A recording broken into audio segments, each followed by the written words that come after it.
Andy Johnson, Minnesota State University, looking at IEPs and interventions for reading instruction. Now, the big picture of an IEP or an intervention plan of any sort, from an educational point of view, they should tell us, where is the student at? Where do we want the student to be? What do we need to get there? And how do you know when you are there? That's the big picture, whether it's an IEP or an intervention plan of any sort.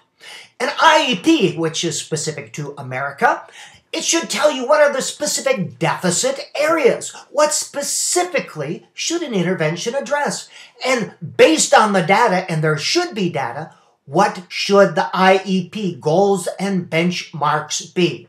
Now, this is some data taken from an IEP, and this is typical, all sorts of numbers and stuff, but it does not tell us any of these questions. It does not answer these, and you could stop and look at this if you want. Lots of fancy numbers, but it doesn't tell us what to do with those numbers. It should address the 3 deficit areas, and this is just related to reading. I want to see data that tells me about word identification skills, about fluency, and about comprehension. These are the 3 deficit areas related to reading.